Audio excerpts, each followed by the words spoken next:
You're listening to the Small Business Accelerator podcast, accelerating success, one founder at a time.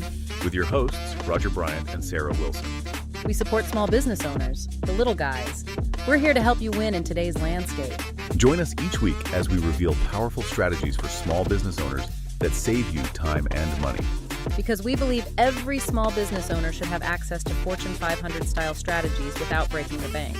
Subscribe now on Spotify and Apple Podcasts to accelerate your small business success. Welcome to another deep dive, everybody. Today, we're going to be tackling something that I think a lot of us struggle with, and that's this idea of perfectionism. Yeah. Specifically, how to break free from this perfectionism trap and then kind of use quality control, especially the automated kind, Right. to really work to our advantage. I think this is going to be interesting because you've got two really different sources. Yes. You've got that academic report, escape the perfectionism trap, automate your quality control, and then this punchy automation's made easy, Yeah. which is like for entrepreneurs. Right. It's a course description. A course description. Yeah. So I feel like we're getting the why and the how Yeah, exactly. all in one go. And I'm kind of my little perfectionist brain is yes. I love Give me all the information.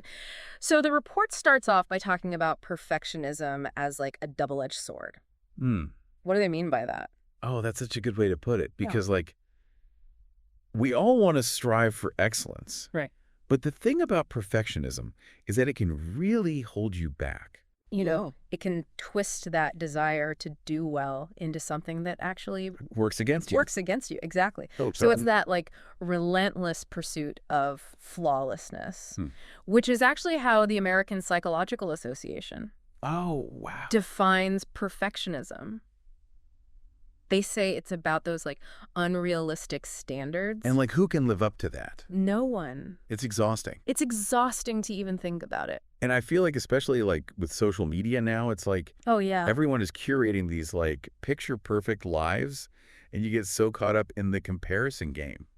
Totally. And you know who the report says is particularly vulnerable to this? No. Younger generations. Oh yeah, they've grown up Because they've grown up online. with it. With it, yeah. It's just this constant pressure cooker of never enough. Right. It's you're never good enough. You're never doing enough. And that can lead to some pretty serious consequences. Yeah. The report talks about this link between perfectionism and, your mental health. Right. Like anxiety, depression. Oh, wow. Yeah. Some studies even suggest a connection to suicidal thoughts. Gosh, That's heavy stuff. Yeah. It's a good reminder that we're talking about solutions in this deep dive. Mm-hmm. But we have to acknowledge that there's a real impact. Absolutely. Yeah, and it's not just our personal lives. Right. The report goes on to say that perfectionism can really damage your work life too. Oh, I can imagine. Procrastination, Yes. missed deadlines, and then this fear of failure Oh, gosh. that can actually stop you from taking risks and cause you to miss out on opportunity. Tell me about it. I am the queen of procrastination when I get in that perfectionism spiral. Really? It's so bad. It's I'd rather not do it at all than Yeah. risk doing it imperfectly. I can just picture someone Yeah. obsessing over every tiny little detail of a project, Yeah. missing the deadline. Right. And then ultimately they don't even see the big picture Right. because they're so focused on trying to make everything perfect. It's so true. So ironic, isn't it? Yeah. That this pursuit of perfection, Actually leads to less efficiency. less efficiency, and creates this toxic work environment. Right. Where everybody is stressed and Nobody can make a mistake. terrified of making a mistake. Yeah. So, okay, we've established that perfectionism can be a problem. Right. What's the alternative? The report mentions quality control Yeah. as this path to liberation. Mm-hmm.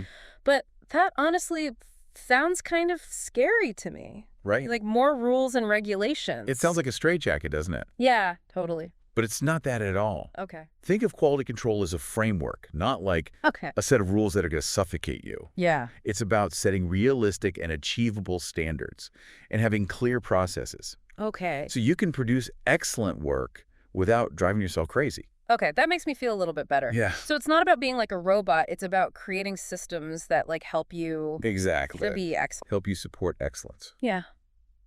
That's a great way to put it. Okay, I like that. Tell me more about these systems. Okay, so the report talks about 4 key benefits of good quality control. Okay.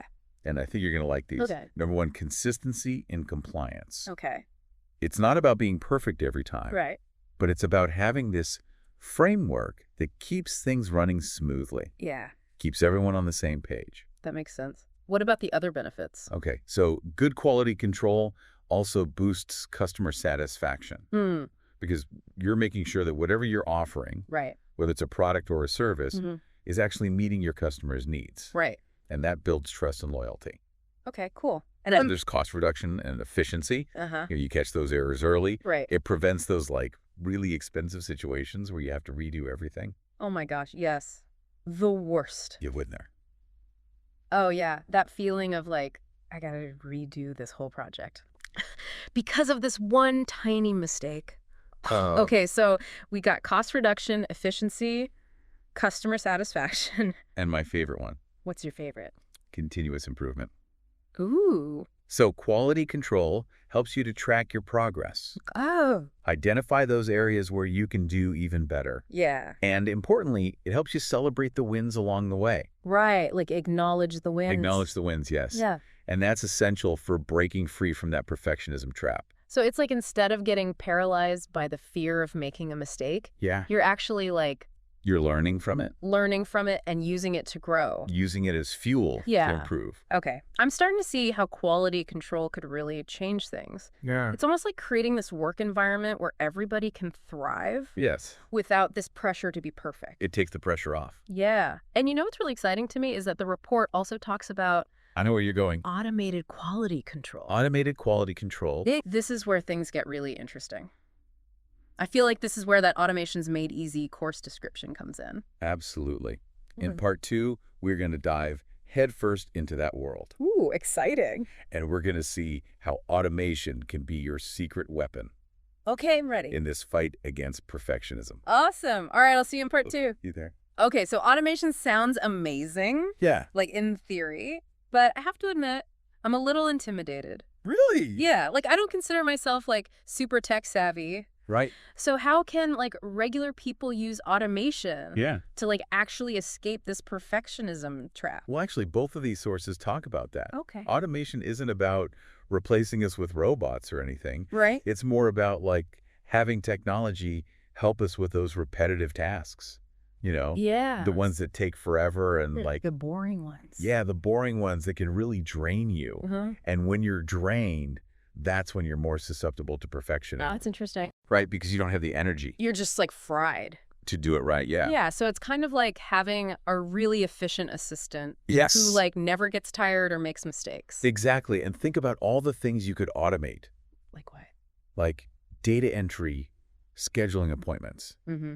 even sending follow-up emails. Ooh, that's a good one. You know how long it can take to get the wording just right? Oh my gosh, I'm such an email perfectionist. Right. So the idea of like automating follow-ups, Yeah. it's like a total game changer for me. It frees up so much mental space Yeah. for like the creative stuff. Yeah, for the stuff that actually matters. Exactly. The things robots can't do. Okay, so that Automation's Made Easy course description was like Yeah. really tempting. It was talking about like saving time, reducing burnout. Yeah. But does the academic report like back that up? It does. Really? The report talks about automated quality control. Mm-hmm. They call it AQC sometimes. Okay. And they found some really interesting things. Okay, like what? Well, AQC can really improve data accuracy Oh, interesting. because machines are just better at handling large amounts of data, you know? Right, like we make mistakes. We miss things. Yeah. And it's funny because you think perfectionists Right. would be good at that, We should be good at accuracy. but we're actually more likely to make mistakes because we're human. It's so ironic. Isn't it? Yeah. The report also talks about how AQC can increase productivity Okay. because it takes those routine tasks off your plate. Mm-hmm. You free up your brain to focus on the big picture. That makes sense. And then there's real-time monitoring, Okay. which is like having a second pair of eyes, Wow. constantly checking for errors. So you're getting like the consistency of a machine, Yes.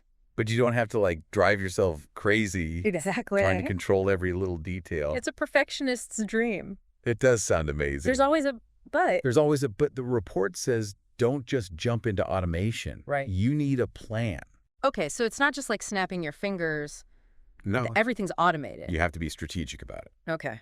The report says you need to plan carefully, Okay. get everyone on board. So like back to that house building analogy. Yes. You got to make sure you have a solid blueprint You got it. before you start like laying bricks. Exactly. You need a foundation. Yeah, and I feel like that's a message that a lot of people can relate to, especially if you're someone who feels overwhelmed. Yeah. You're trying to do everything yourself. Yeah, It's about working smarter, not harder.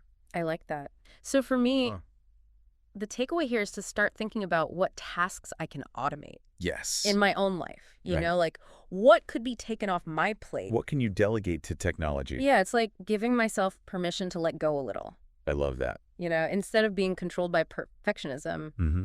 I can use automation to like free myself up Absolutely. and create a better way of working. And you know what can help with that? What? That Automation's Made Easy course. Oh, yeah. Sounds like a great resource. It does. I'm definitely adding that to my list. Good. Maybe I'll even automate that. There you go. But, okay, before I get carried away. Right. I think it's time for us to like recap what we've learned so far. Okay. We've covered a lot. Yeah. And I just want to make sure we like, Distill it.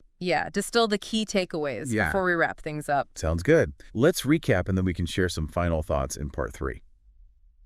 All right, we're back for the final part of our deep dive into escaping perfectionism. And I got to say, I'm feeling pretty inspired. Yeah. It's been a really interesting journey, hasn't it? Totally. We've gone from the downsides of perfectionism to like the power of quality control and then all the way to automation. And all the ways we can kind of break free from that perfectionism trap. Yeah, and create a better way of working, you know? Right. More balance. More balanced, exactly. So before we officially wrap things up, I think it would be good to just recap, like, what are the key takeaways here? What are the things people should remember? What should they remember? Okay, so first of all, I think it's important to recognize that perfectionism is a real problem. Yeah, it's not just about like, oh, I'm a high achiever. Right. It's not just about wanting to do well. Yeah. It's about those unrealistic expectations. Yeah. Those standards that are like impossible to meet. Right. And that can lead to anxiety, stress, burnout.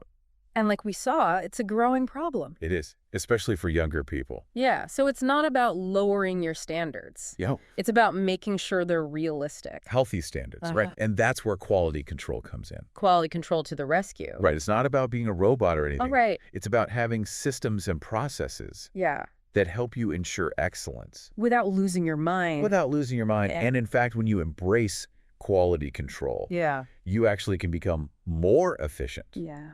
increase customer satisfaction, Yeah. and continuously improve. Yeah. I like that. And then we can't forget about the magic of automation. The magic of automation, yes. That was like a light bulb moment for me in this whole deep dive. I know, right? It's kind of like having this little robot assistant. Yeah. Who does all the boring stuff. Yeah, takes it off your plate. So you can focus on the fun stuff. The important stuff, the creative stuff. So I guess to kind of like bring it all home, Yeah. what's the like one pearl of wisdom you want to leave our listeners with today? That's a great question. I would say the most important thing to remember is that this is a journey. Yeah. You know, breaking free from perfectionism. It's not like you flip a switch and It's done. it's done. Mhm. It's about making small changes over time, Mm-hmm. embracing imperfection. Oh, that's a hard one. I know, right? But it's so important. Yeah. And celebrating those wins along the way. And remember, you don't have to do this alone. Yeah. There are resources out there to help you, like that Automation's Made Easy, of course, we talked about. Yeah, that sounds really good. Yeah. So it's about progress, not perfection. Progress, not perfection. I love that. So I think a good question to ask yourself is like, what's one small change you can make today to start moving away from perfectionism? That's great. You know, maybe it's identifying one task you can automate, or maybe it's setting a more realistic deadline. Or just giving yourself permission to make a mistake, Oh, gosh. you know, and learn from it. Yeah. Every little step you take is a victory. Oh, yeah. I love that. So if you're feeling inspired to learn more, definitely check out that full academic report and the Automations Made Easy course description. We'll link them in the show notes. Yes. We hope you enjoyed this deep dive. It was fun. See you next time. Bye, everyone. Thanks for tuning in to the Small Business Accelerator podcast. We really hope today's strategies help you grow your business without breaking the bank. Don't forget to check the show notes for links to resources we've handpicked for small business success. If you found value in today's episode, it would make our day if you subscribed to the podcast and left us a review. You can find us on Spotify, Apple Podcasts, or wherever you get your podcasts. And stay tuned for our next episode. Next time, we'll reveal yet another game-changing strategy that's revolutionizing how small businesses on a shoestring budget take on giant corporations and accelerate their success. Until then, keep accelerating your success This is Sarah Wilson. And Roger Bryant, signing off.